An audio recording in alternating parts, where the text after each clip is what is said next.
Hey, Tiff. Hello, it's Jason Gorber from thatshelf.com. I'm here with the legend, the pioneer, the person who has helped to make put Tiff on the map, Norman Wilner, formerly of Now Magazine, now with someone else's movie, a number of podcasts, and of course, new employee at the Toronto International Film Festival. Thank you so much for joining us here to discuss your experience this year with this year's festival. Oh, my pleasure. And I have done none of the things that you have attributed to me. It was very kind, but I have done nothing to put TIFF on the map. It did it all by itself. I actually want to start with that because I mean you say that, but I'm obviously following in your footsteps.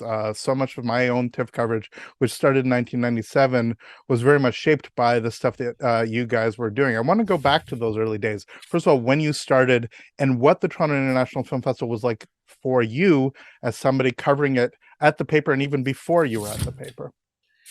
Well, yeah, I guess it depends which paper you mean, right? Because I started in, I think my first my first accredited TIFF was probably 1989 or maybe 1990. I've been covering it since 1988 in one form or another, starting with the York Excalibur. I saw a few movies there. Even though that was the year after I was at York, I just helped an editor out because I had written for the paper when I was a student at York in the film program in '87. I was only there for 1 year. And then I started writing for the Toronto Star's Video and Home Entertainment magazine, and they were throwing things here and there that could be covered for video down the line. So I went and saw a bunch of movies at the festival. It was called the Festival of Festivals then, of course. And it was, as it happens, I realized after the fact that I was at the very first Midnight Madness screening in 1988, which was Hellraiser 2, which I was reviewing for the York Excalibur, but also ended up writing about for the Star's video magazine. So it was a whole bunch of blur. I mean, as a freelancer, you know this, you blur whatever lines you have to blur in order to keep getting work. And then I was accredited in '89, I think, for the Video and Home Entertainment magazine to talk to buyers and go to the Midnight Madness screenings and just see all the weird little movies that were flying around. Then 90, 91, by 92, I was part of the Stars team, I think, maybe doing capsules. Who would have been there? So it would have been just so we get this down because nobody ever asked this stuff. So it would have been This goes on a while. Peter, Linda. Oh no, Was Linda there? I don't know that Peter was there yet as a film writer. He was started as a rock critic, right? Like it would have been Jeff Revere was there, Craig McInnes was there. Got it. Judy Gerstel came in the mid 90s. Then they hired Jeff in the late 90s, and Peter kind of worked his way in there, switching over from the pop beat in the early Peter 90s. Howell, Yeah. as we're just Peter Howell, as we're name dropping all these names. Leonard Bernard, who was there for years. Yeah, Peter Howell and Craig McInnes were the department for most of the 90s, I think, and then Craig left and Judy Gerstel. It's all a blur, honestly, because I was freelance and I basically caught everything that they didn't want to see.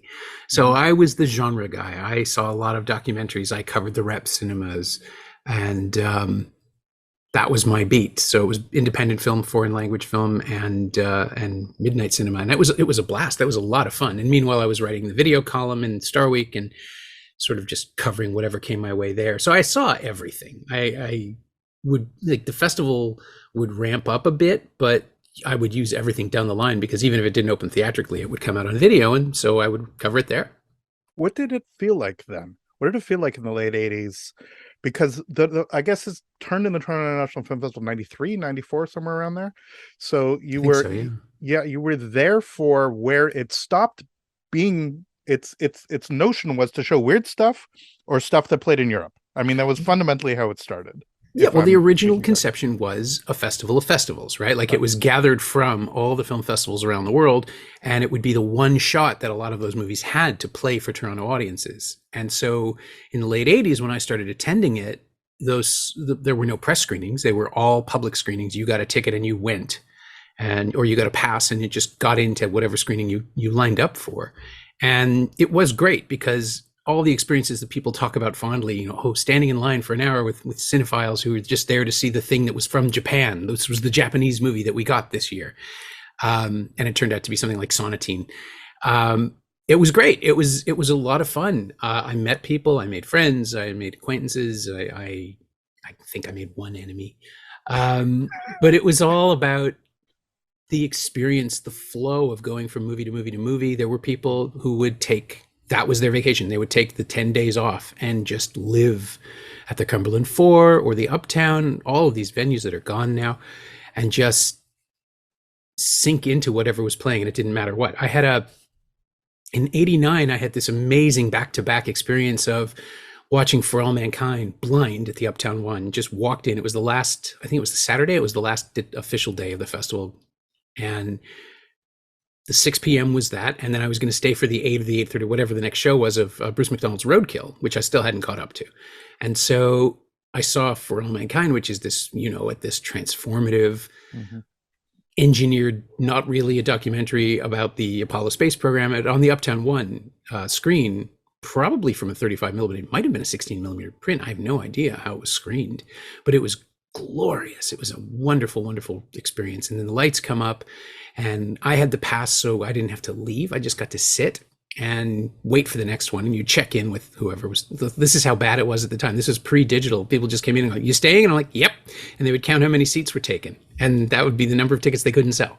And so I sat there and waited, and then Bruce McDonald came out and said that he just won the Best Canadian Film Prize, and he was going to use the money to buy a big chunk of hash. This was a legendary statement that has persisted, and I just happened to be there because I liked the space movie.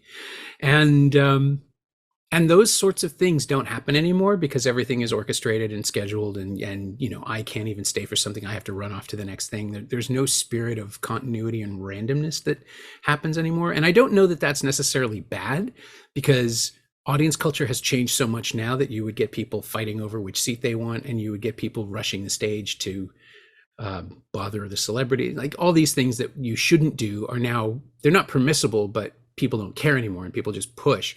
And I know I'm talking about the good old days when people follow the rules and everything was nice and clean and quiet, but it actually was this sort of shared space of respect where we were all there for this. It was like theater. It was like this one chance you would have to see a movie that you might never see again, because this was before the ubiquity of everything, before you could guarantee that there'd be like an all region disc released of some movie that you fell in love with. There's a couple of films that I've never seen again.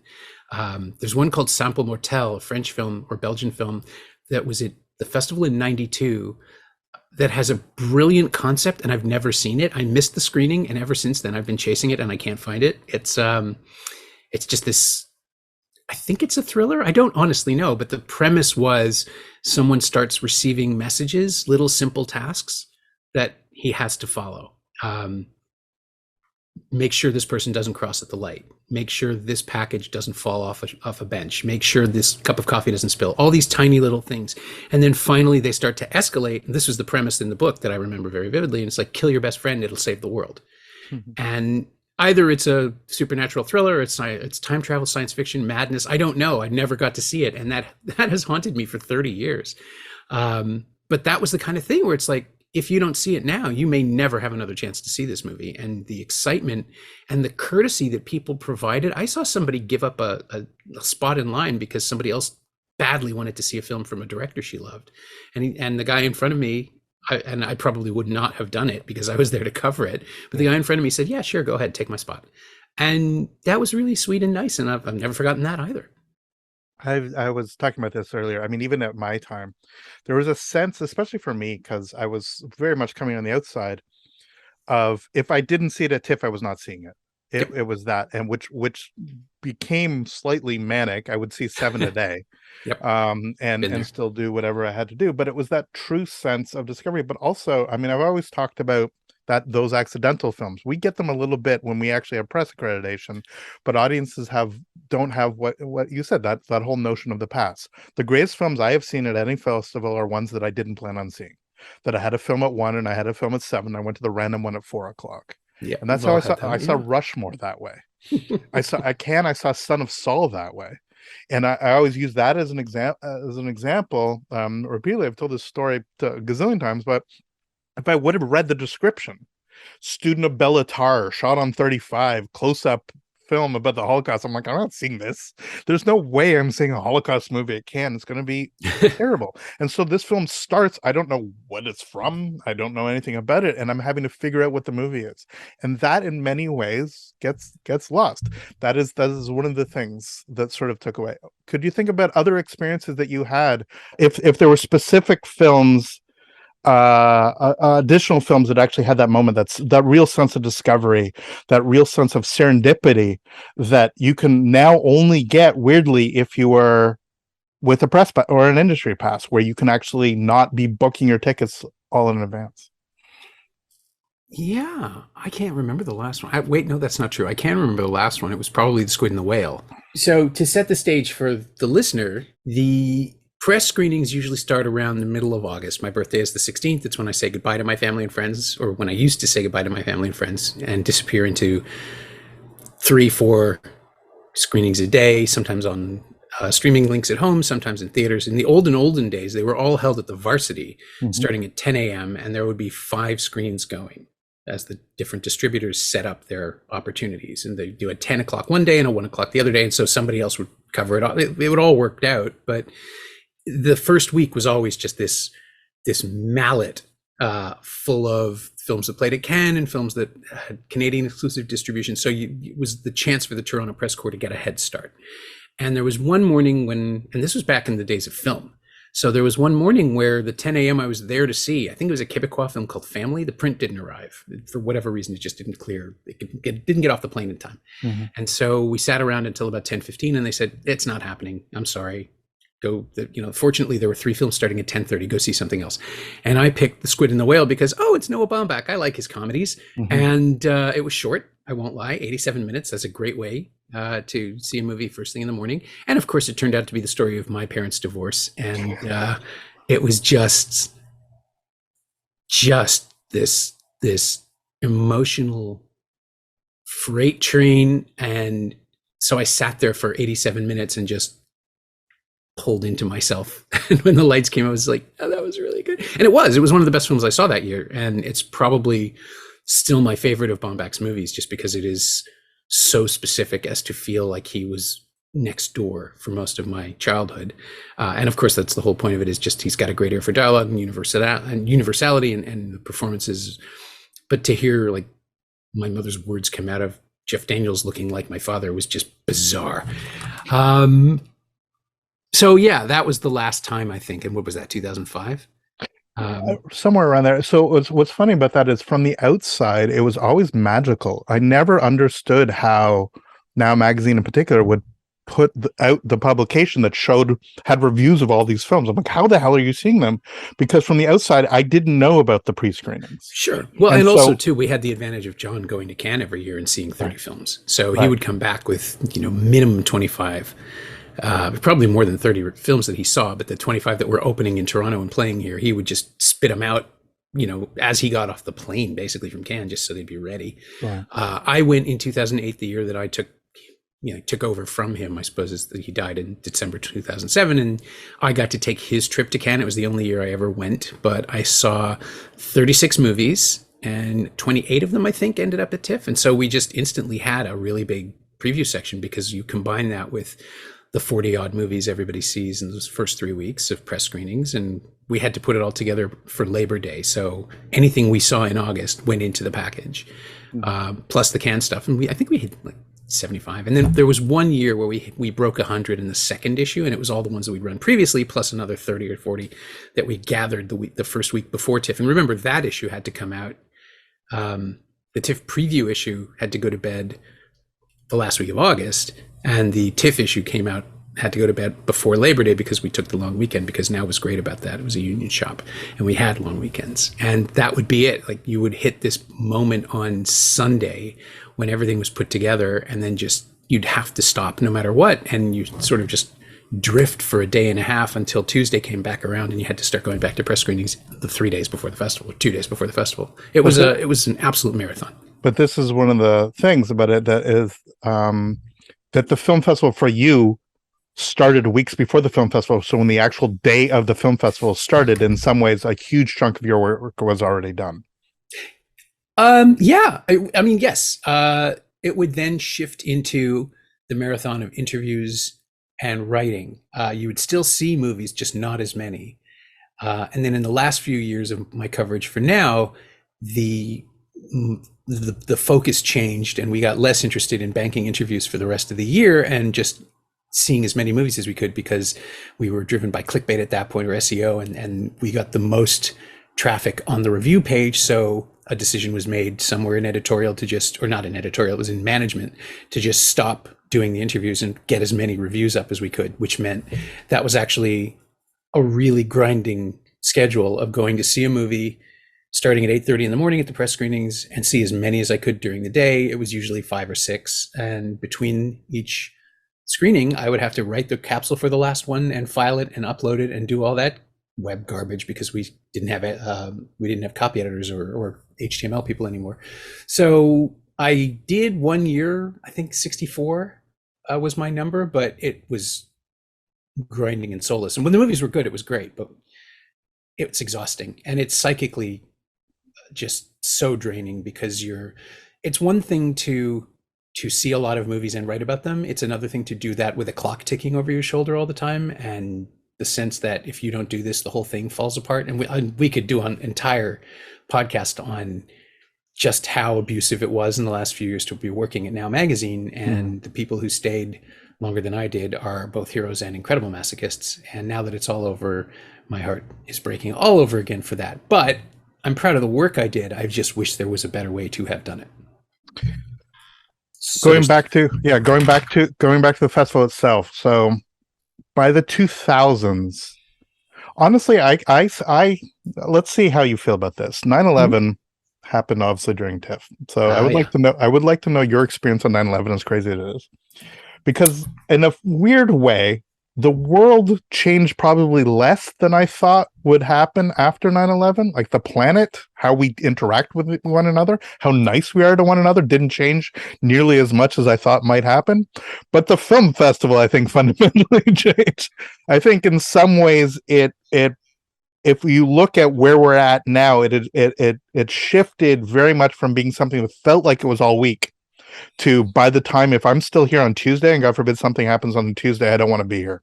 So that for me felt like that transition. I don't know if you quite feel the same way, but talk to me about your 9/11 experience, as crazy as it was. No, I think I disagree with that. I mean, I absolutely think the world changed for the worse, because you don't get a second term of Bush and you don't get Trump if you don't have 9/11, and everything that came out of that, all the American the escalation of violence and the American insertion of themselves, like a lot of. To be clear, I thought we were going to get better. I thought 9/11 was going to teach us a lesson, and we would all get better. No, that was never going to That's happen. what I meant. That was never going to happen. But TIFF, no, I mean, TIFF had always been the place where studios launch their big movies and hold their big junkets on the first weekend. Like the entire U.S. press corps gets flown in. It used to be for the junkets, and then they just happened to be at the festival. But they would have these screenings which were not part of the festival. They'd do private screenings of the junket films, like up at Yonge and Eglinton at 10 a.m.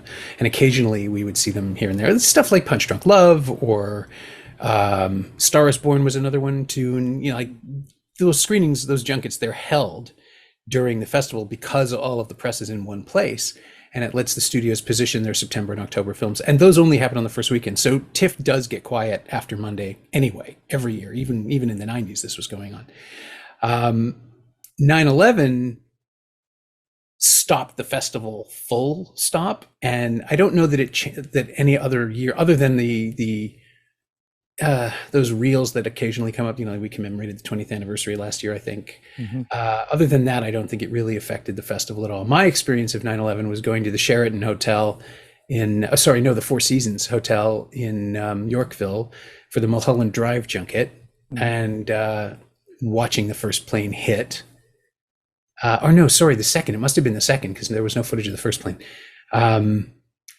Coming up the elevator and finding out that something was going on, and standing in the hospitality suite on the penthouse floor of the Four Seasons, watching the second plane hit, and just knowing that whatever else was going on, this was not an accident. Something was happening. The mood. I was surrounded by American journalists, and they kept trying to score cheap points with each other because, now that we have this buffoon in the White House and nothing good is going to come of this. And they were right. But I remember one guy just saying that about 5 times to every new person who came in the room. And I think that was his way of coping with it. But I saw Naomi Watts get escorted to the elevator, and she looked like she'd been punched in the stomach. She just was ashen, and that's my most vivid memory. I was supposed to interview David Lynch, never even saw him. I don't even know if he was in the building. And then I spent the next few hours wandering around the festival, letting people use my phone because my cell phone was still working. And this was reasonably early days for cell phones. I had a Bell phone, and I think the Rogers network was just jammed because that was the one everybody roamed on. So I was letting a publicist call home in New York and Los Angeles. I ended up in the, what would they have been called? It wasn't the Lionsgate Suite. Maple, maybe? It was whatever became Lionsgate in Canada, whatever tiny independent studio, CFP, then it was something else, then it was Maple. I ended up in their hospitality suite because I knew the publicist there, and I was chatting with them. I think Angie Power was there, and there was an American publicist who was just having she was just trying to call home in Los Angeles, and the lines were jammed, so I let her use my phone. And while I was there, someone took a phone call and said, okay, sure. I mean, I guess so. If you can be safe, I guess that's okay. Sure, be careful. And hung up and said, that was Steve Buscemi. He's not coming. Because at the time, people were still thinking that the festival might pick up again. The Gray Zone was supposed to premiere that night, the Tim Blake Nelson film about concentration camp occupants in World War II. Buscemi was in it, and she just said, he says he's in Newark and he's going to go join his crew, and I have no idea what that means. And what it turned out was that Steve Buscemi was a former firefighter, and he went down and worked the site. He rejoined his company. I think he might have walked there and rejoined the company and worked ground zero for like 2 weeks as a fireman. And every time I've seen him since, it hasn't been the right time to say anything, but that is probably the most honorable thing I have. Like, Steve Buscemi is a twig man. He cannot lift hoses. He's probably in pretty decent shape, but I just remember thinking that that's got to be the bravest thing I've ever heard from an actor. And actors, say they're brave, but this guy just did it. That was my 911. That was my 9/11 experience. I spent the rest of the day just doing whatever I could, which was nothing. I went home midday. Took forever to get home. I lived at Young and Davisville, and I was walking up from Yorkville. But I just took my dog out and was freaked out about how silent the sky was. That's my other most vivid memory. But I don't think it changed Tiff. I really don't. I think the structure was always in place. Things start to wind down. Maybe in the last few years, there's been this decision to screen all the world premieres up front, and the international, North American, Canadian premieres in the second half. Like, those start to roll out on the Monday or Tuesday. So that's probably changed the vibe of it, because the sales titles are all up front. All the big new releases, all the things no one has seen, are in the first few days. But I don't think the tenor of the festival itself has changed. I mean, I was outside the, I guess it would have been the Roy Thompson Hall premiere of Hunt, of Lee Jung-jae's film, and people were going apeshit for that. And that was Wednesday, Thursday night. So towards the end of the festival, I was introducing, it must have been Thursday, because I was introducing The Mummy. And we were just, videotaping people saying hi to Brendan Fraser. And there's this huge swell of attention. It's like, oh yeah, they're getting out of that screening. Just for the record, you just said, and I'm keeping this in here, you just called it The Mummy instead of The Whale, and I appreciate that so much. No, it was The Mummy. It was the outdoor screening. Oh, clever. Okay, so I stand corrected. Okay, sorry. You were showing the outdoor screening of the actual Mummy. I thought you had made a Freudian slip and referred to The Whale as The Mummy. My apologies. No. I know my shit. Of course you do. I thought that would be a beautiful, because I was actually referring to The Whale. So you were there with Brendan, and everyone's losing it for The Hunt, a film I actually really like. I don't know if you had a chance to see it. So. I have not seen it, no. And I wasn't. Brendan himself. Fraser wasn't there, but we were screening The Mummy. We did this outdoor screening in Cinema Park, adjacent in David Pico Square, and we were tied. They were all tied to whatever else was playing. So we did The Mummy. We had a memorial screening of The Never-Ending Story for Wolfgang Peterson, which is just a weird thing to throw at children at 10 a.m. or 10 p.m. rather on a Friday night. We did I'm not sure why, but we had a screening of 10 Things I Hate About You on Saturday night. That was a blast. It's VT90's favorite movie, and she got to introduce it with me. She made a terrific film called This Place, and we walked down from the Scotiabank and to the park and introduced her favorite movie, and it was just a lovely little grace note to the festival. We're skipping ahead a bit to what you're doing now, but I just want to sort of focus on one thing. I mean, for what it's worth, I actually saw the second plane hit at home. I'm never up at 9 o'clock in the morning, but there I was as the plane hit. I saw it on CNN, and then I had nothing else to do but to go to a movie. And of course, I went to a Bruce McDonald movie. Back to your notion, we were there for Picture Claire, and we were. As at 10 o'clock, as the lights were going down, somebody had a portable radio, a transistor radio, and they had announced that one of the towers had fallen, and then the lights went off and we were set to watch this movie. So in a weird, messed up way, we didn't know what else to do. We came out, this festival still hadn't canceled, and so the other film I saw was Treed Murray, that also played that day. And then I was in the press office when on a 20-inch television we were watching Piers cancel the festival. And you're absolutely right that I saw the best and the worst of people. I saw also helping people search online to actually see any information we could get, and other people who were just incredibly hostile and incredibly anxious, trying to make sense of something that you couldn't make sense of. So that certainly over the last 30 something years, 27 years of me doing this, is just one day that I remember both that sense of community that existed there. And I guess rightly or wrongly, that has felt a little bit less afterwards, but maybe that's just me moving on from it. I think you speak very well about how it's continued in its own way. Are there any other years that particularly stand out? Any other years, sort of primary years, where you just felt that you were absolutely in sync with the movies being made and the selections being delivered at the festival? Oh man. I'm going to go, I always think back to 1992 because it was the first year that I felt like I knew what I was doing, maybe after 3 or 4 years of Tiff.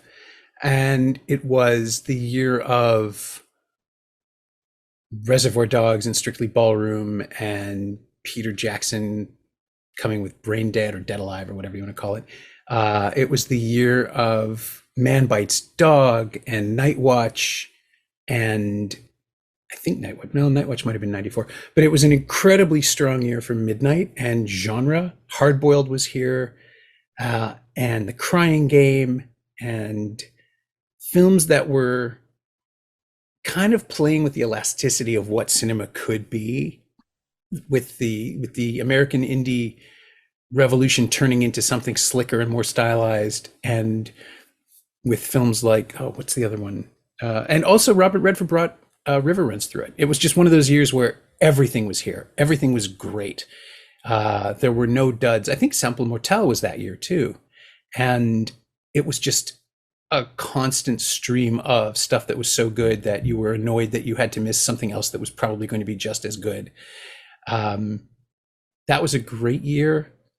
There were like just wall to wall. I'm just going to interrupt you for Reservoirs. You were at the screening. Which screening were you at for that? Did you see it ahead of time, or were you actually at the public for that one? I saw that on VHS. There was a cassette that was floating around from the CFP publicists, and I took it home and watched it 4 times. It was so good. I still, for all of Tarantino's excesses and tics and all the things that I now can't actually stand about him, Reservoir Dogs feels like the batter up moment where he takes the biggest swing and hits the grand slam and whatever other sports metaphor you want to put in there. But it is a film made by somebody who doesn't think he's going to have another chance and is doing everything he can to impress you and also tell the best story he can. I think there's a reason that it's a perfect movie at 100 minutes and nothing else he's made comes close, because they all start to get a little showier or a little puffier. He had no money, he had no time,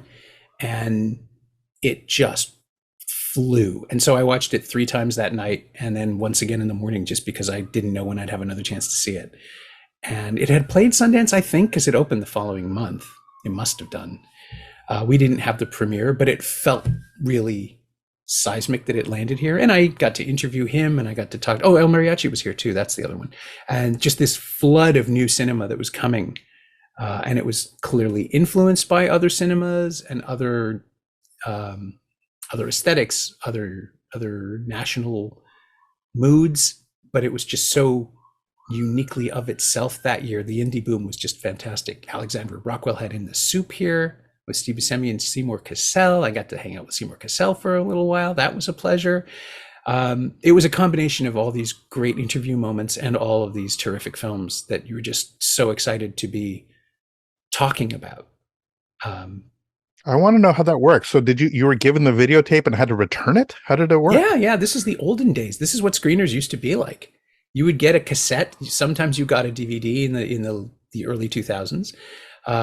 It was before streaming. It was the only other way to see a movie before the option of No. But did you have to hand the VHS tape back after you watched it, or you were just watching it 4 times? That's what I'm saying. Was it a rental? Yeah. Oh, no. I mean, it was effectively a rental. You went to the publicist, you said, what have you got? They pull open a huge drawer and they give you a tape, and you take the tape and you bring it back the next day. I mean, it was basically like a video store, except highly secured, watermarked, and the sense that someone named Mr. Sinister would show up and kill you if you did anything untoward with it. I mean, now that I think about it, it's pre-digital, right? There was no piracy as we know it. Right. But yeah, when I think about just how easy it was to walk into a hotel room and pick up a tape and take it home, I'm kind of shocked. That's what I'm saying. It's like I never had. That's also an experience that I never had. Any time that I ever had screeners is absolutely in the digital age, or maybe a DVD that was sent to me as part of like an FYC or something like that, but not something that in the middle of the festival you're actually taking something out of the library. I've also been at festivals where you had to sit at a laptop and watch something because there's no other way to do it. Oh, but yeah, we had those too. That is fascinating. There were big ass media rooms back then. We don't have those anymore. Now it's just a row of Apple computers in the press lounge, I think, that are all connected to the specific secure streaming site. But yeah, back in the day, the Tiff had a media room which was filled with VHS cassette players and I think like 10-inch television sets. It was a horrible way to watch a movie. Are there specific party moments, or are there specific, I certainly have heard all the stories in the 80s with the giant mounds of cocaine. Like, were you around for any of the clear excesses? I've heard Zanzibar parties. I've heard incredible nonsense that took place in the 80s, but I was wondering if you're around for any of these sort of true sort of Hollywood excesses, or by the time you showed up, some of that had softened. I'm sure they were still going strong in the late 80s and early 90s. I just never went to any of them. I never cared to, and I didn't have the time. I always had to go home and write. So, whatever you're doing, you spend 12 hours a day watching movies, and then you probably have another 6 hours of typing ahead of you. And this is in the olden days where I had a laptop with a fax modem, and I was sending in copy before I filed electronically. It was hell. But no, I never went to any of the parties. And there was Ingrid Rendoja told me about this, the day, it was 99, and she was going to go out for dinner with some critics, and I had to go see American Beauty. So I went to a junket screening. It was like 6 o'clock somewhere downtown of American Beauty. And then I met her at Snow Falling on Cedars, which was another junket screening. I think it was like 9:30 up at the Canada Square. They used to do that. And she said, oh yeah, it was great. Roger was there. He paid for it all. And it's like, of course, Roger Ebert would prefer to hang out with a bunch of film critics from Toronto than to go to whatever else he was offered. So I missed Roger. I knew him a little bit. We would pass each other all the time, but he didn't do those things. I didn't do this. It's not like a form of purity or anything. It's just the grind. You just don't have time. And you also know by like the Sunday that if you have a drink, you'll pass out because you're exhausted and undernourished and underslept. So no, I just never did it. Alliance had parties that they would invite. They would do one film a year and invite. It was almost always a Miramax project.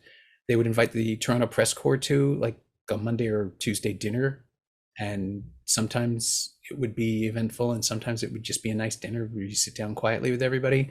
They did one for little children. They did one for Dangerous Method. You were probably at that one. It was at the Steakhouse, Jacobson Company. No. Yeah, I was never invited to the cool parties.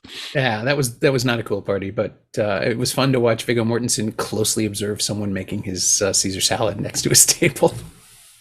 It was like an actor prepares thing. It was great. The one time I've been to a steak restaurant is I got invited by National Geographic last year. And it was a real pleasure, but I think that I was so far down the list that it was a Harbor 60 event. And because it was the COVID festival, I think that everyone else had left. And so I was not complaining. I certainly had Disney pay for my steak dinner. I will absolutely take the exploitation. Oh yeah, take the leavings by all means. Because why not?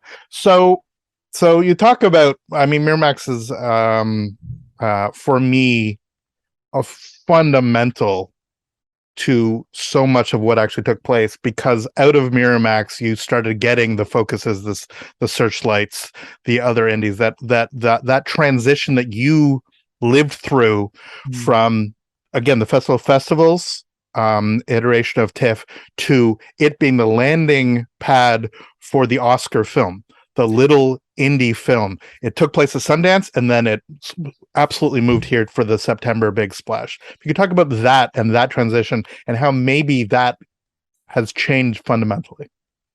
Oh yeah, absolutely happened. I think it probably started with The English Patient, which was based on an Ondaatje novel, so it had a Canadian hook. It was launched here in '96 and went on to win Best Picture. And the following year was, well, Titanic, and the following year after that was Shakespeare in Love versus Saving Private Ryan. None of those played here. But then in '99, if you look at the Oscar winners, with the exception of Best Supporting Actress, which was Angelina Jolie in Girl Interrupted, every other prize went to a movie that played here.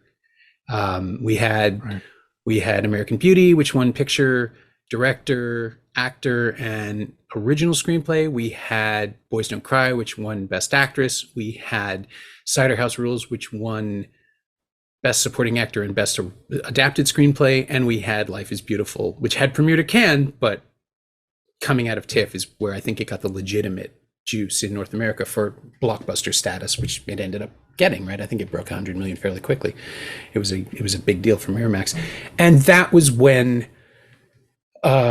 TIFF really, and also American Beauty, I think, won the People's Choice Award, which was a big part of the myth making around TIFF as a sanctifier of Oscar glory. And so subsequently, you would see Miramax and then later the Weinstein Company, but Harvey testing out movies here, and you could very, very quickly see which films he would get behind and which films he would abandon. It was based on how they did in Toronto, and it was an almost, I would say, fanatical belief that you could buy your Oscar if you positioned it properly at TIFF. And I still have, and he's gone now, which is great.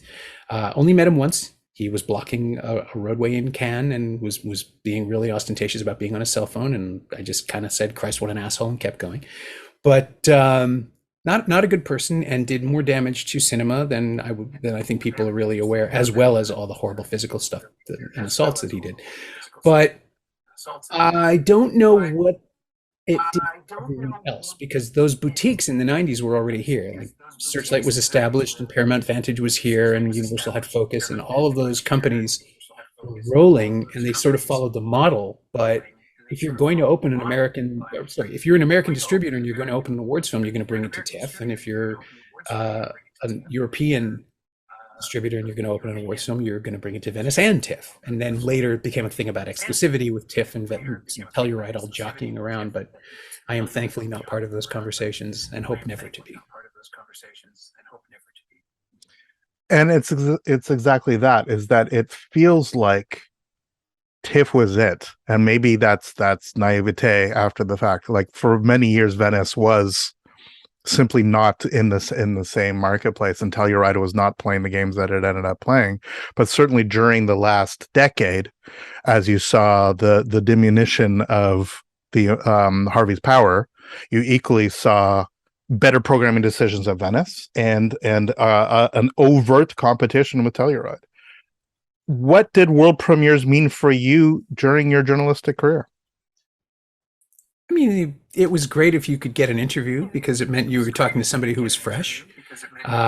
You were getting to see a film that hadn't been talked to death. You were getting to see something for the first time. Occasionally, there would be some electric moment in a press screening. Very rarely, but they did happen. I'm thinking about like an entire room at the Varsity 8 exploding into applause after the 10 a.m. of Slumdog Millionaire, which Hmm. all we knew was it was Danny Boyle's new film, and then by the end of it, it's just like this is a blast. This is so much fun. It's smart. It's aware that it is messy and playing with certain things about Bollywood cinema, but also very much an English film from a team that understands how to do this sort of working title populist thing.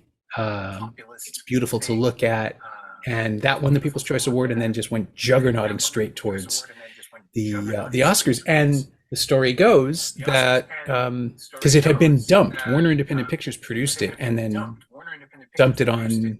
I think they just put it. They didn't put it into turnaround. They paid for it and they made it, and then they abandoned it. And Boyle, because he had a relationship with Searchlight, got them to pick it up. And Searchlight was thinking about putting it straight to video, and the response at TIFF just turned it into a massive theatrical release and then an Oscar champion. And I was there for that, and that was amazing. Yeah, I was about to say, just to throw in my own little nonsense. I have a festival widow, as you do as well, in some ways. That I abandoned Chandra, and she got a little annoyed in a good way and thought we're going to watch a film together in the middle of this, and got me a ticket for 17 kilometers, something like that. It was a Dakar rally documentary, and it's one of these horrendous European documentaries where in the first 5 minutes it shows a bunch of Dakar footage. It's all super exciting, and then it's basically an hour and a half of people just sitting around saying, well, the cars went by and didn't stop, or this happened. So it's incredibly boring and tedious, like a 5-minute documentary stretch. But the films I missed to see that I had physical tickets for were Hurt Locker and Slumdog Millionaire, that went on to be back-to-back Best Picture winners. So those are what I missed that festival. I think we are still getting the film. Whether or not the film that wins Best Picture is the most important film of the year is another conversation to have. But it certainly feels that TIFF has a potential of holding on to that. But it also feels that its competition is much more robust on that front than it has been, especially with something from Apple TV that goes on to win Best Picture. I'm just wondering whether or not that has mattered to you, whether or not that's even a consideration for the stuff that you actually were providing coverage with. No, it was always really nice if I could pick the People's Choice winner when I was at Now, because they were really happy with anything that was culturally relevant. So if I could just come out of Green Book and say, yeah, that's going to win in a walk, and it did 2 days later because that was one of the later premieres, I look like a genius. But really, I mean, you can tell. You know, see enough of these movies, there's just a general sense of what's going to click with people and what isn't. Like The Fabelmans, which I think is one of the best films of the year, was kind of a perfect storm of star power and festival virgin, right? Like Spielberg had never premiered a movie here, and he showed up and he sold it, and he talked and did the fan stuff and did all the things that endear someone to the festival audience. And also, it's a great movie, like full stop. I would not have been surprised if it had gone for Women Talking, because it's a hometown audience, and it's one of the best movies of the year. So I'm delighted that they're playing here, but it's like I don't care. I don't care about what other people think of movies. My job is to think about them myself, or always has been. Now it's more about. But did you care when something like Tsotsi took over? Something, a film where it wins People's Choice, and most people in the room had never even heard of it, let alone seen it. I remember the ballot stuffing accusations for Bella more than anything else, where a film that is sort of quietly anti-abortion picks up a groundswell of people who probably didn't see it but got hold of paper vote ballots anyway. It happens every now and then. It's harder to game now that there's electronic voting and things are more specifically calibrated, I guess, to prevent cheating. But no, I don't. I can't say that I care. Sometimes a movie comes out that I haven't. Sometimes a movie catches fire that I haven't seen, and it's because I was seeing some other thing that day. Like that's how it works. Right now, this year, obviously, I have a completely different perspective, and I've seen pretty much everything except Knives Out. The Glass Onion. But no, in the days when I was covering it as a journalist, I mean, it was a given that I was going to miss 3 or 4 important things because I was seeing something else. It's just, there's always the Saturday afternoon where the 4 films you most want to see are playing against each other, and it's impossible to see more than one. I guess what I'm getting at is that something like Saucy or Whale Rider were these quote unquote little films that the People's Choice sort of put on the map. They were films that people hadn't been talking about, except for a very small fanatic group. And it seems, rightly or wrongly, that's sort of the way platform works in a funny way now, is that it is a film that may not be dominating the conversation. Whereas I think you're absolutely right. On the one hand, Fabelmans is an extraordinary film. On the other hand, it seemed, I described it as a shoe-in on day before the festival even started for People's Choice, before even a single vote was cast, before I'd even seen the film. I'm just wondering whether or not that you've seen that as a shift just in terms of the way we consume films, that are things slightly more populist now. Is this a slightly less of that people are seeking out the smaller films, or is that just reading too much into it? Yeah, it's a good question. I don't know. I think the reality is, like, if Coda had played Tiff, it probably would have won the People's Choice Award, right? Like, it's that kind of movie. I think the people will always choose that kind of movie. And Saucy, Whale Rider, these are films that had incredible public support from day one, and that the publicists worked to death to make sure everybody saw, right? But that's not the TIFF publicists. Those are the studio publicists. And if Apple really wants, I mean, if Apple or Netflix or Amazon, if any major streamer wants to put a huge advertising push behind something, it will probably have a shot. But again, people have to like the movie and people have to vote it into place. So I don't think you can engineer, I don't think we'll ever see another tiny film getting that kind of momentum just because they can't compete. Um, but if a tiny film comes from a major streamer, then it has a shot. So to that point, before we shift, and I thank you so much for the time that you're spending on this. One of the major shifts that we saw as a sort of indie studio, the sort of demi studios, when Miramax got bought by Disney, where we had Searchlight, where we had Focus, where we had SPC, we had all of these sort of, you had the big studios and you had their boutiques that were sort of guiding so much of what was being considered in art film. Those are still there, and many of them played the festival, but really as the foundation for all of those films shifted, streaming has come up in a dramatic way. The stuff that Amazon's showing, Netflix is showing, and Apple's showing are completely dominating this festival and Venice, given that Netflix in particular cannot play the other major festival in May, which is Cannes, because of various reasons.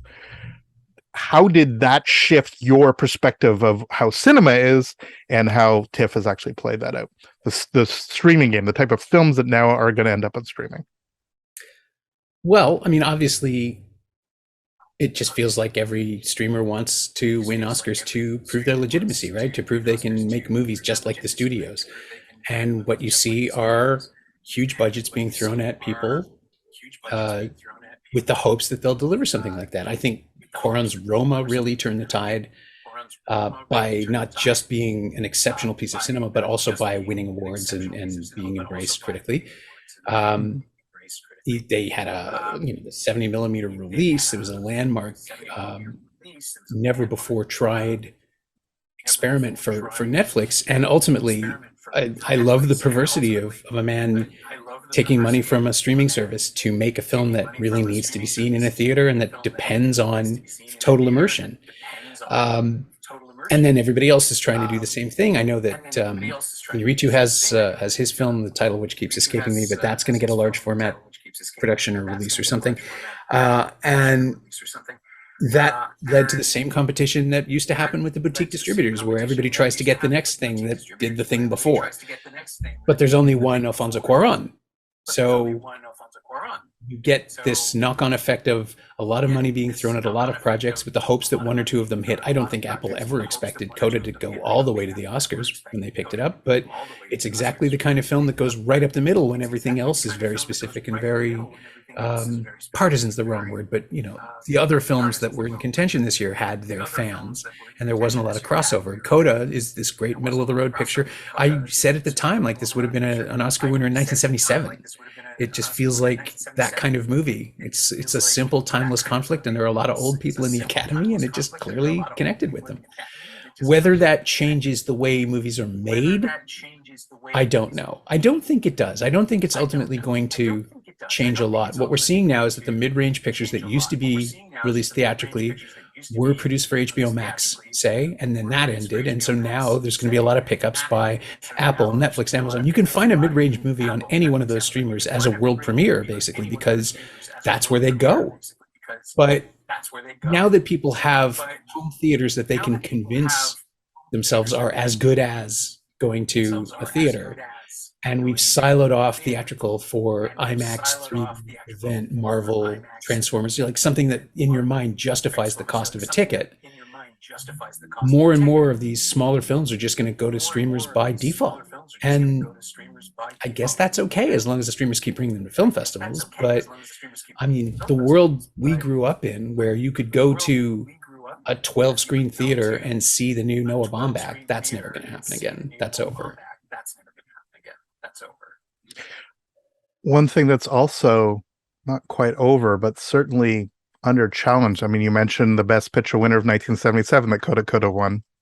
We all know what won Best Picture in 1977. It used to be that because Toronto showed films from all over the world, and regardless of what it was, they showed lots of films that challenged lots of perspectives.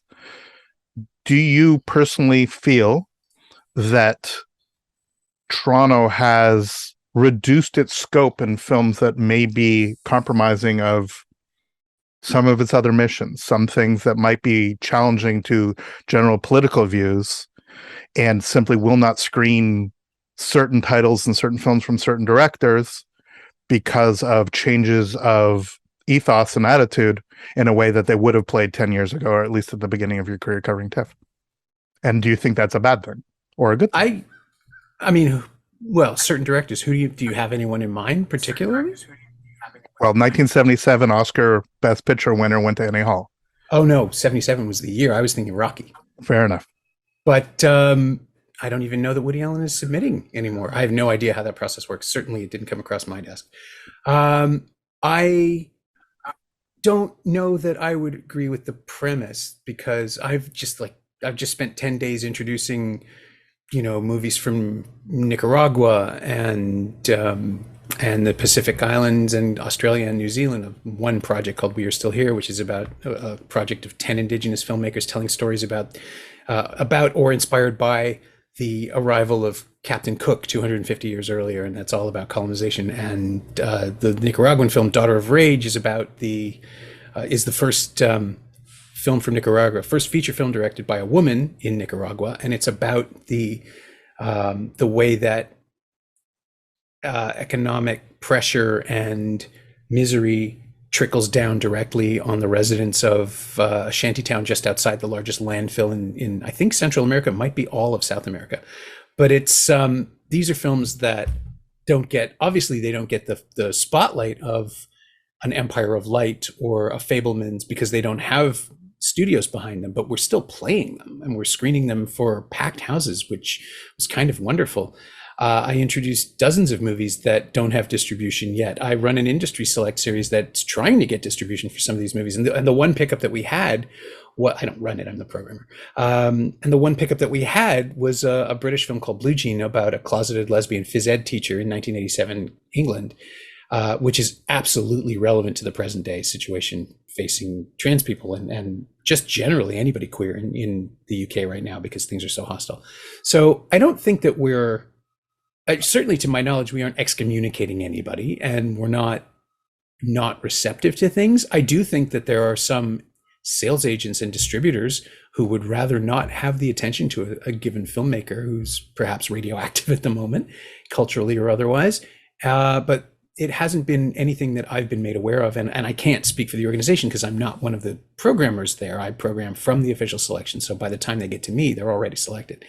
But no, I think like the Share Her Journey and the Every Story programs are doing everything they can to put marginalized, racialized, economically disadvantaged people in front of us, their films in front of Toronto audiences. One of the greatest pleasures I had this year was doing the Q&A for Soft, for a film by a Toronto filmmaker, Joseph Amenta, about just how difficult it is to do anything of consequence in Toronto if you are not someone with money or, a cis white guy.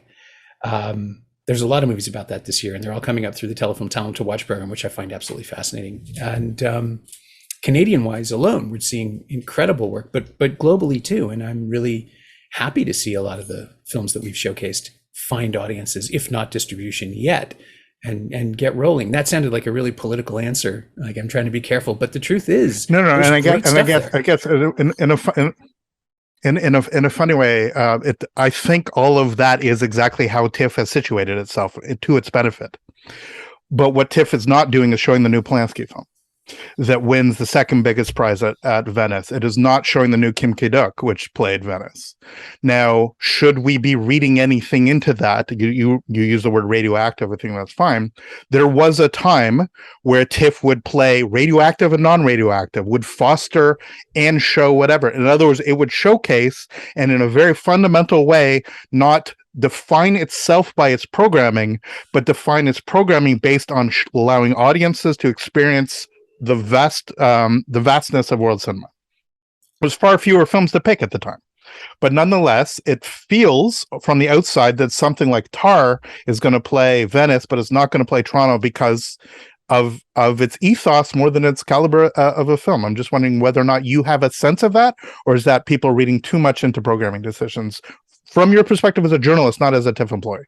Well, I mean, they're inextricable now, the perspectives. I will say this.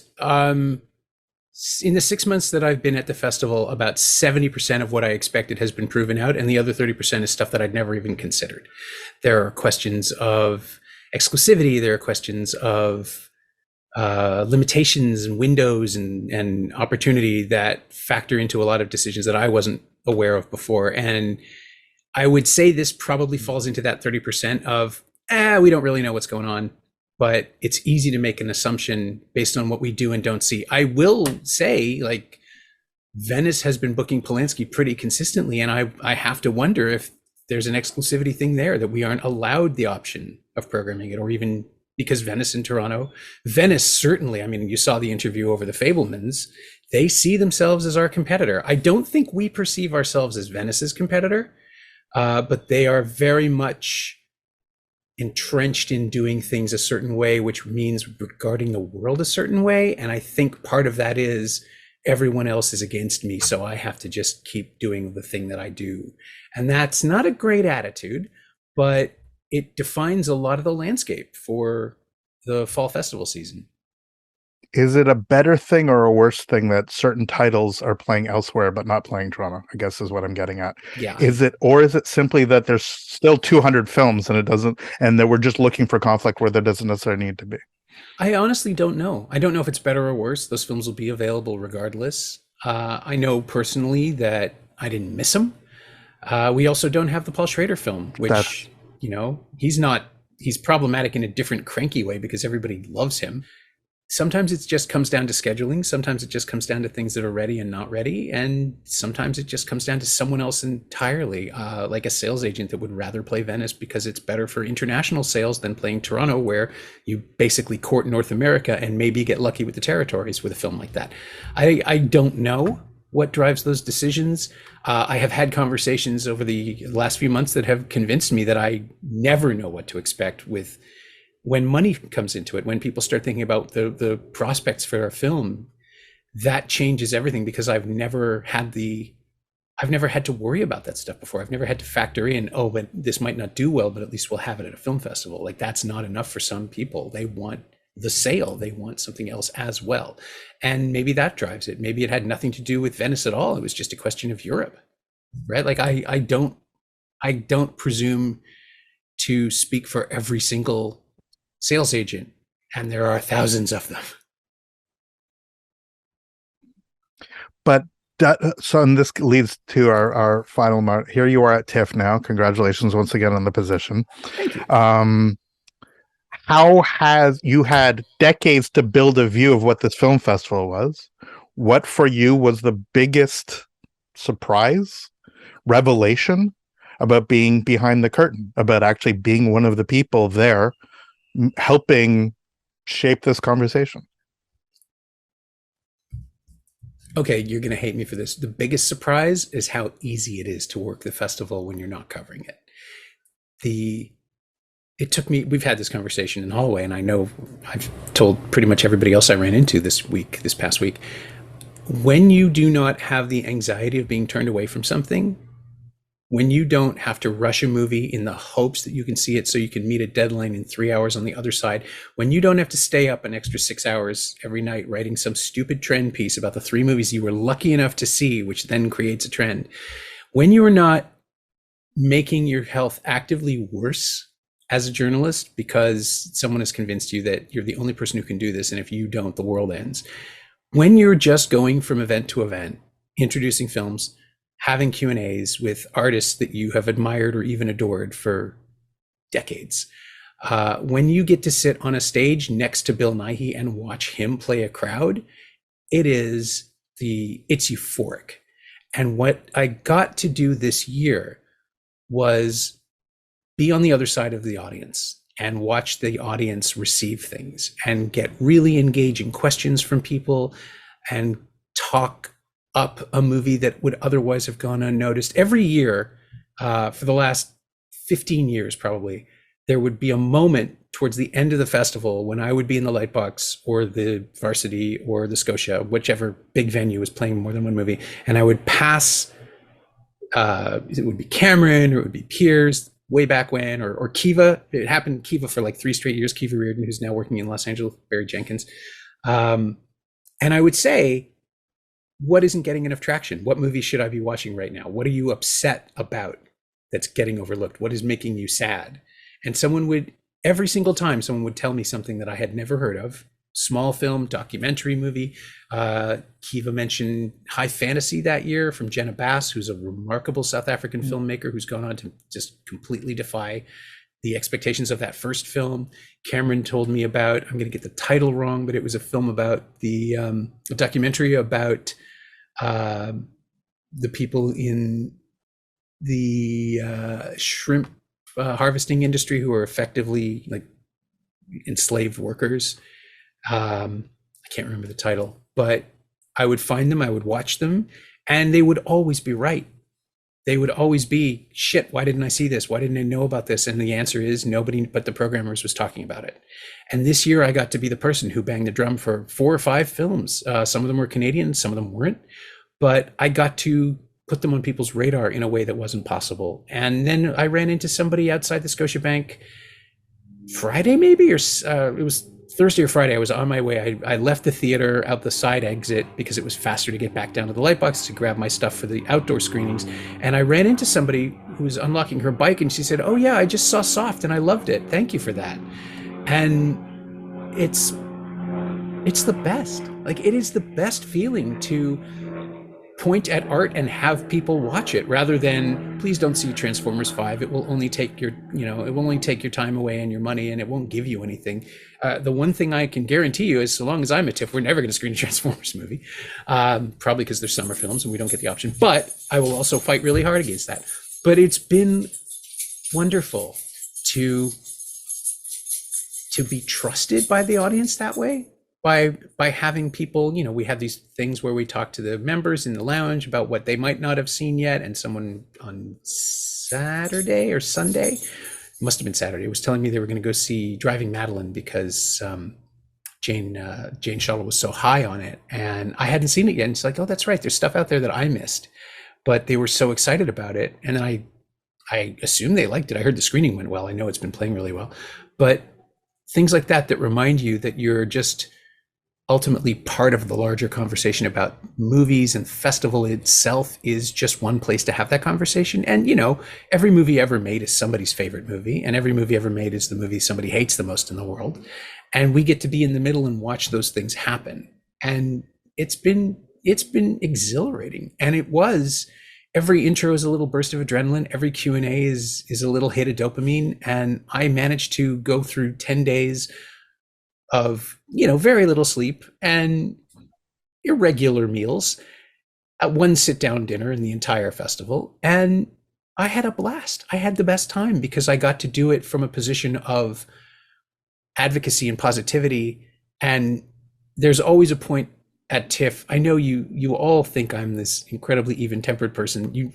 It's because I try really hard not to be angry in front of people, but there was always a point in the festival where I lose my temper at somebody, usually a publicist who's lying to my face, and I know it. That happens all the time.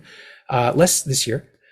This year I didn't lose my temper once. There was no reason to. Everything was great. Everything was fine. Even things that were dicey, there's a team working to solve it, and the dicey things went away. And sometimes it was because of something I did, and sometimes it was because something happened before I got there. Someone else took care of it. And it doesn't matter who gets the credit. It's just that the festival is the thing that we're all fighting for. And that actually kind of feels great. I sound like a cult member, I know, but it is a wonderful new place to be for me after 30 odd years of slogging through it as a journalist to see, not how the sausage is made, but how the sausage is received and how the audience. I introduced 3 films Sunday morning, back to back to back at 9 a.m. Within 7 or 8 minutes, from 9:01 to 9:09, I ran from theater to theater in the Lightbox just because I was the only one there and somebody else slept in because he had a rough night. And that happens, and my energy was high enough. We started with the Weird Al movie, which was probably a mistake because it was the Weird Al movie, then the Tyler Perry movie, then the War Soldier film. So, modulating my energy was a little hard. But each one of those screenings at 9 a.m. on a Sunday, on the last day of the film festival, was almost or full, like sold out or almost full. And that's 1,000 people showing up to see what we had to show them. And it was the best. It was just the best. Amazing. You talked about the 4 or 5 films. I'm going to ask you now. I mean, ironically, I do that to Tom and Docs, and I occasionally do that with Cameron. And of course, for Blog TO, I did the programmer's picks. So that leads beautifully to this. What were your 4 or 5 films that you were telling people? Because as I keep saying, the list of the films that is programmed is a playlist. It is a way that we can, throughout the year, when we say, what do we want to watch? It has never been easier for us to, after the film festival, see some of these projects. So given that, what are those 4 or 5 films that are near and dear to your heart that you are going to encourage people to see, even if they missed it at TIFF, but to seek out in either this year or in years to come?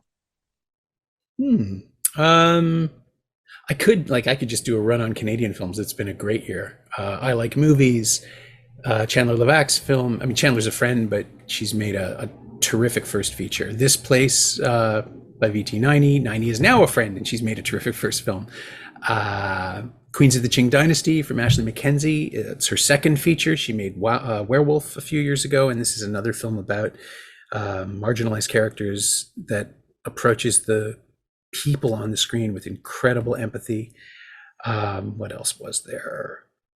Women Talking and The Fabelmans are 2 of the best films I've seen this year. I think, honestly, it's unfair in both cases that Steven Spielberg is running around making late period masterpieces one after the other. And it's unfair that Sarah Polley keeps making movies that I have to say, well, this is her masterpiece, I guess, because I thought I had done that with Stories We Tell, but this is actually more her than that film, which is kind of incredible.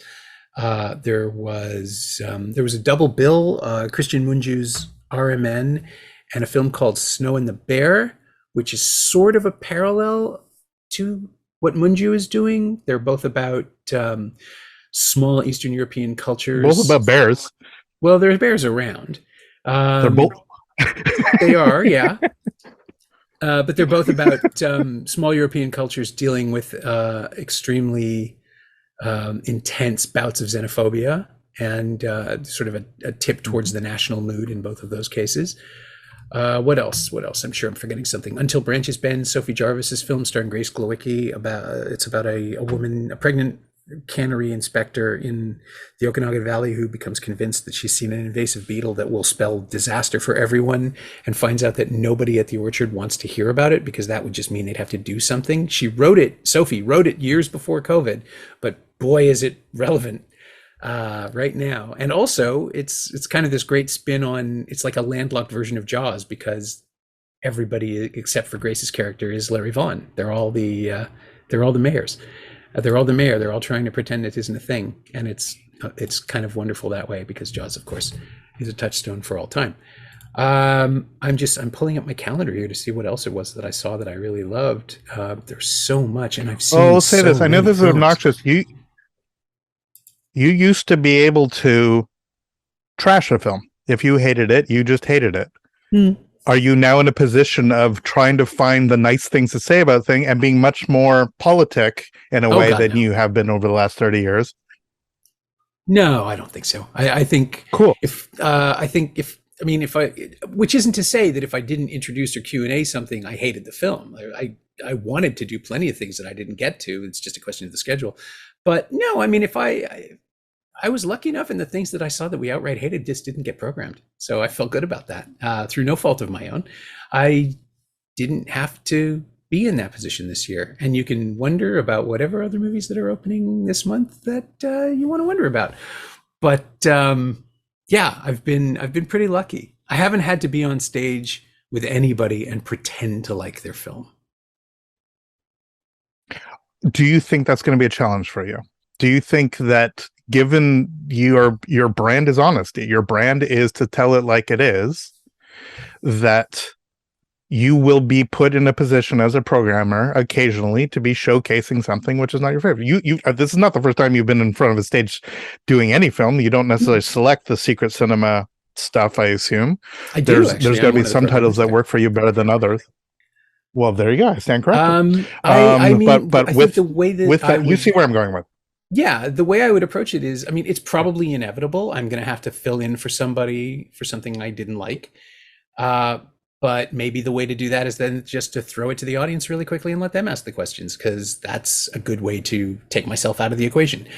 I would hope that the fact that I do have a reputation for honesty, I suppose, in as much as anybody has a reputation for anything in this town,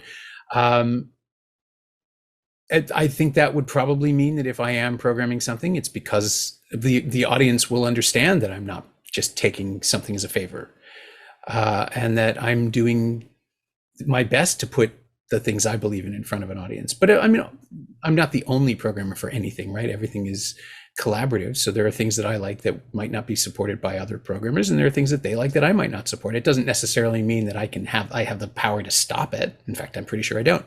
But what I try to do, certainly as a programmer, is put stuff in front of people that I can get behind, because otherwise, why are we even doing this? I think Tiff did have a period not too long ago where things were programmed because, the shiny people would come to the red carpet. And that's always going to be an attraction. That's always going to be an aspect of a film festival. You want red carpets. You want the stars. You want the shiniest people in the world to come and say how great Toronto is. But I think as long as the festival is the size that it is, we have the room to put stuff that matters in there too. And that's the stuff that I will be fighting for the hardest.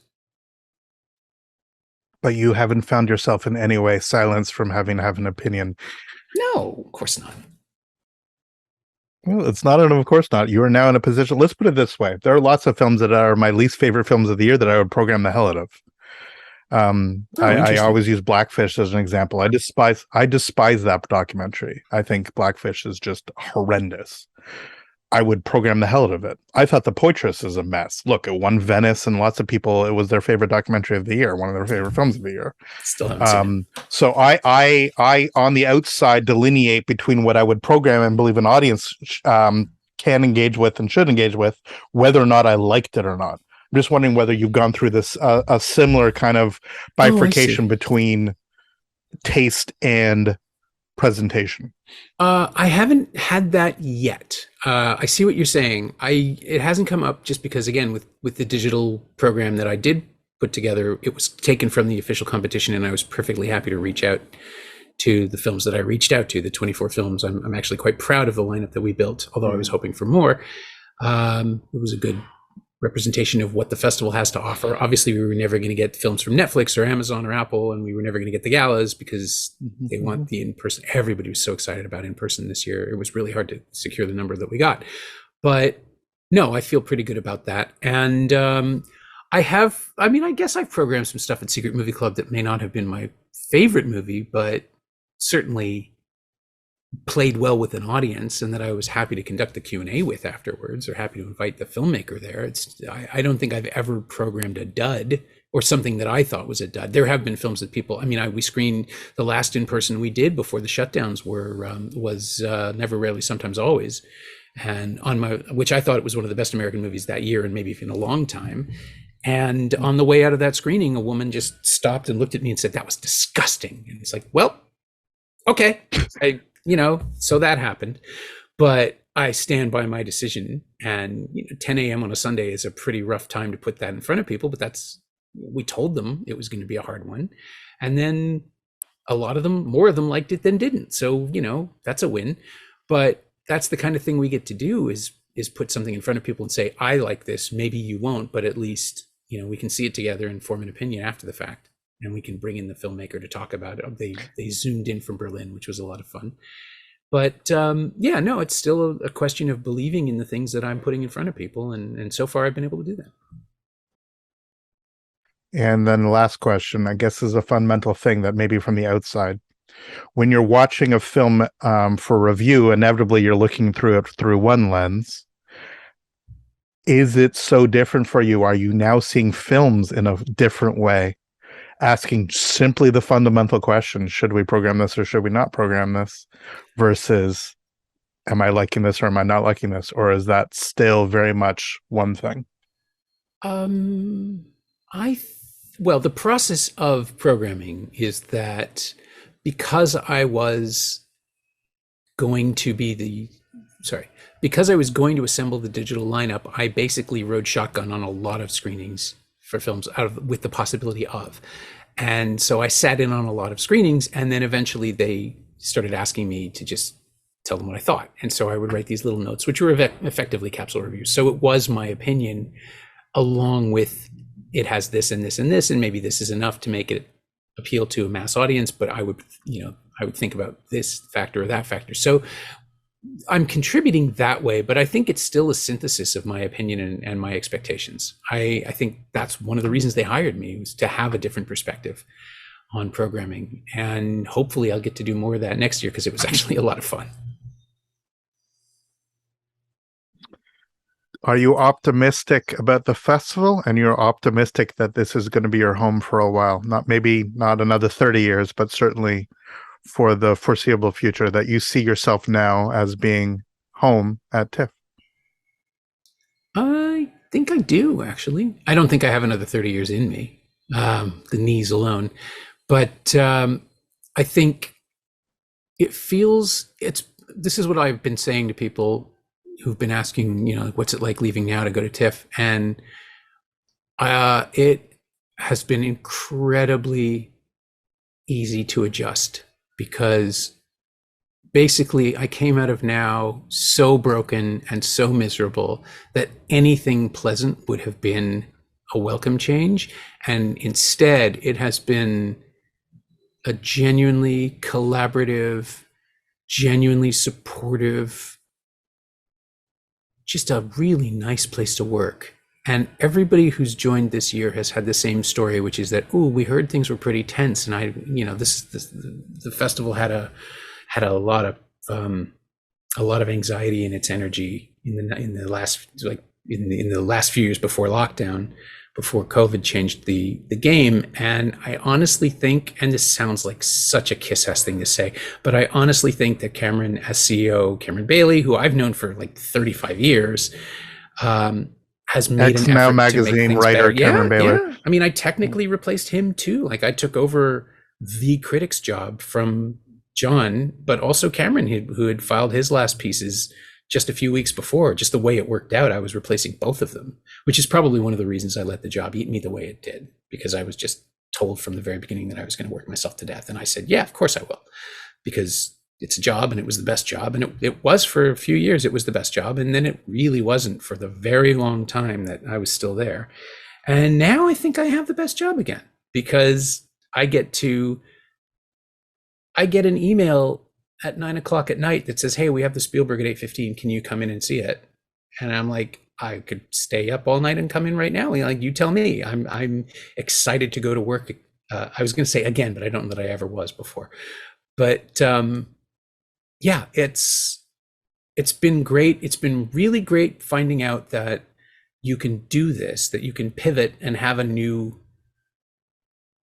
not just a new position, but a complete reevaluation of everything that you think you do, and find out that your skills are transferable and that people want them, that there is somewhere else you can go, and that they pay you on time, and that the people there are genuinely invested in your success as much as you are in theirs. And it's been wonderful. Like, it's been great. And to get through TIFF itself, like the festival proper, and not feel like I have nothing left in my brain or body, and to be energized. Like, I was waking up early every day last week because I was excited, because I could go to work and go do something else and introduce something and see someone, like sit down with Werner Herzog in the video suite for 20 minutes and just talk about his other career as a pop culture icon and actor, and without a publicist leaning over my shoulder, cutting me off at 6 minutes, without someone telling me, "Oh, I'm sorry, Canadian Press isn't getting anything today because the American publicist took it all away," without any of the things, without any of the unexpected issues that happened every day, every hour as a journalist, and being part of an organization that also, like, we're a nonprofit, we're a charity, we're trying to better everyone's experience of cinema. And I know I sound like I drank the Kool-Aid, but they've asked me to work on some things that are going to benefit Canadian audiences and filmmakers in the long run, or maybe even in the short run. And it's an honor to be able to do this sort of thing with people whose work I've respected for decades. It's an honor to know who's coming up and be able to get them into a place where people will see them and position their films in the right way. It's kind of great. Like, I also have no illusions that I vaulted into the second largest film festival in the world, having never done anything like this for anywhere. I mean, I program movies at Harborfront, and I've been working with Secret Movie Club. This does not in any way qualify me to do what I'm doing now. Not really. But it turns out that the other things I've done for 30 odd years have helped a lot. And really finding out that it all came together and that it worked this year, that was great. This festival, it felt like a proving ground for me. And then I realized after a while that, no, I'm in my own head about this. It's not like they're going to fire me if I don't show up to something. They know I'm going to show up to it. That's why they hired me. And that I can actually bang out 3 introductions back to back to back at 9 a.m. on the last day of the film festival, and introduce the very last screening of the film festival, which I did at like 8:30, I think, for Paris Memories, and still not, wet myself or fall down. It feels like a vote of confidence, and I haven't had that in a very long time. What, if anything, are you going to miss about working on the other side? Or is something like your podcast, etc., going to continue to scratch whatever itch that is? Well, I've got that. I've got the podcast, Someone Else's Movie. I've got the newsletter, Shiny Things, where I'm writing about physical media and the occasional streaming thing. Like, I just reviewed Confess Fletch last week because I could, because Paramount was nice enough to send me a screener, and it's delightful. I will keep doing what I do, because I found out after a couple of months of not doing it, I was getting squirrely. But the podcast is just another way to connect. Like, the podcast started because I was dissuaded from doing interviews at Now, and I just wanted to keep talking to artists, because I still find it the most invigorating thing that I've ever done. And I love talking about perspectives and cinema with people who live and breathe it. And then the newsletter just came out because I was bored of not writing, and no one was asking me to do 1,000 words on the Star Trek 4K restorations. So I just did that myself. And, for the price of a latte, you can read it. But also I have a free component to that because I'm not an asshole. But sorry, that's Winnie jingling in the background. But the critic stuff is still going to go, because it's just, it's still my way of engaging with things. And I won't cover everything because I just don't have time, and I don't have the same access that I used to, but I have some left, and I'll do what I can when I can, and it will just be for the pleasure of doing it. And that's fine, because what I can also do with the podcast is let people know about a movie that's coming out, or a thing that's happening, or a filmmaker that they should know. And I guess that's always been my core responsibility anyway.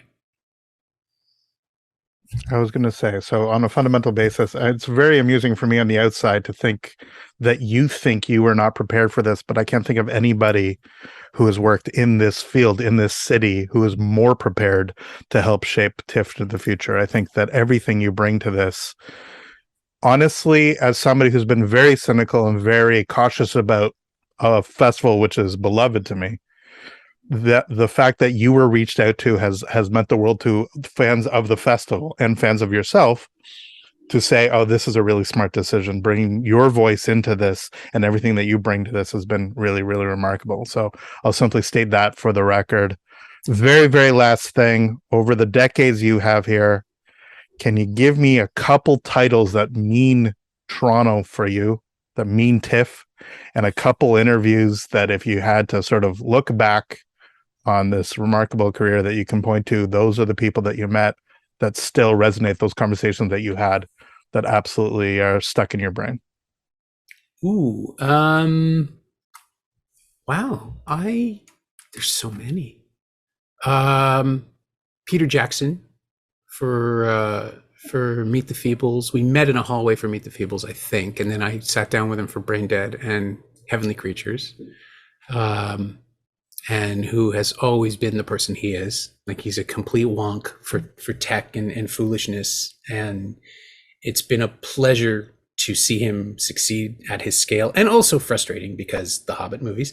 But he is unambiguously doing the thing and unapologetically doing the things that he wants to do. And to see him reach that level of power in Hollywood, especially for a guy who started off making bizarre little midnight movies with messy puppets with his family and friends, that's been an absolute joy. And the fact that I can say I knew him when is dumb, but it's true.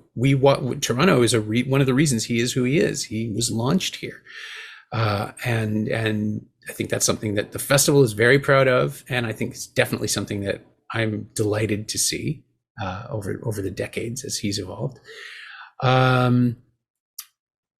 Interviews that I've really loved. God, there's so many. Or just a film. If I say to you, give me what a TIFF film is, what for you would define this festival? I think Slumdog Millionaire is actually an excellent example, because it is a film that would have disappeared from the face of the earth if it hadn't been for the screenings here. The TIFF experience I'll remember most vividly is one that I was just talking to Werner Herzog about. In 2009, 11? I can't tell you when. It was whenever Encounters at the End of the World played here. Were you at that press screening, the one at the ROM? You know what I'm talking about? Yeah. So it's a good movie. It's a fun little documentary. It has the suicidal penguin, all these fun things that everybody enjoys to talk about. But what it also has is a dedication to Roger Ebert. And Roger had been mortally ill. He'd lost the use of his voice. His jaw was taken in a botched surgery, or not a botched surgery, but he had an unfortunate surgical setback, a post-surgical setback to cancer treatment, and had to have his jaw removed. And he returned to the festival that year, whatever year it was, and was there. We'd seen him come in. He'd been ushered into a seat just before the film started, and this hush kind of filled the room because, this revered film critic, probably the most famous film critic who will ever live at this point, because it's over, right? We don't have that anymore. Mm-hmm. But also a man who had endured all of this suffering and become stronger as a writer for it, had become more opinionated, more outspoken, more of a force for good in the world and empathy. He was there, and he was assisted to a seat. He was placed there. The lights went down. We watched the movie, and then none of us knew this, Roger included, but the film was dedicated to him. And that came up, and the room exploded. people were just, because we all knew Roger was there, people were just taken with it, and that outpouring of emotion. And this, again, this is a press screening. This came from the press corps. This was not an audience, although I'm sure the public screenings were just as lustily received by that dedication. But we got to do it. Werner did it for Roger, and we got to do it for Roger. And it was just this incredible moment of community that I have never experienced before or since. And I'll never forget that. And I got to tell Herzog about it. I've mentioned it to him a couple of times, but one of the things we did, we interviewed him in Studio 9, which is this little video suite we have in the building for visiting filmmakers, and we shot some stuff, which will come out pretty soon, I think. But I got to tell him about that and tried to get his feeling on, it was trying to tee up a little thing. We're doing a montage of favorite cinematic moments, like not movie moments, but movies in cinema moments, so an in-person experience that can't be replicated like theater. And I told him that, and I teared up because, of course, I did, because I'm an idiot. I am incapable of hiding my emotions from people. And so I said, if I had to make a list of great festival moments, great in-person experiences, that would be at the top of it. And you made that happen. And do you have anything like that? And he said, oh, no, I do not have anything to compare. All my cinematic experiences are exquisite. And it blew right past it, but wouldn't even entertain for a second that he'd had any part in that. And it was great. It was wonderful, because it was just he did that because he put the dedication in, because it was the right thing to do, not because it would get an applause from the crowd. It was because he had a friend who'd been very ill, and he got to say, I'm glad you're still with us. And we all got to amplify and reflect that back. That, I honestly don't think that could have happened anywhere else. That's beautiful. I was there, and you remember then. The fact that I have the fact that I have my writing on his site, the fact that I got to interact with him a number of times every year when we would sign in, there would be a sheet of paper where our names were, and of course I'm G and he's E, and so I'd flip back to make sure that he was coming, and there was just this notion that him being there just made things better. And absolutely, that's a very beautiful story that I have not reflected upon in many, many years. So it's nice to be reminded of that. Norman, as we say, Mazel Tov, thank you for taking the time on a personal basis, but more importantly, there's so many here in the community and frankly, around the cinematic world that are so happy of the contribution they're making to this incredibly important festival, and continuing to have your voice be amplified in this most amazing journey that you've undergone, this second career that long may it run. Thank you so much for your time, my friend. It was a pleasure. You want to once again pitch where people can actually see your writing and hear your stuff? Sure. My podcast, Someone Else's Movie, is available on all the podcast platforms. I think it's on Spotify nowadays, through the Frequency Podcast Network. You can also find it just online at someoneelsesmovie.com, all one word, no apostrophe. And Shiny Things is the newsletter where a couple times a week I review new physical media releases, new streaming things, movies, pop culture, whatever's on my mind, because it's mine and I can do whatever I want. That is at shiny-things.ghost.io. And that's pretty much everything I do these days. But also I will be at the Lightbox doing things, introducing Secret Movie Club, which is now moving to Tuesday nights. I think we start either at the end of October or the beginning of November, I'm not sure. And we'll run straight through monthly, like maybe every 3 weeks or so until March. I haven't seen the new schedule, so don't hold me to that. And what else? Oh, I'm just going to be doing Q&As and intros and things. And check out digital.tiff.net, because that's where I program things. Thank you so much, Norm. All the best. Congratulations on everything that has been accomplished. And thank you so much for taking the time. Oh, it's my pleasure, really, all of it.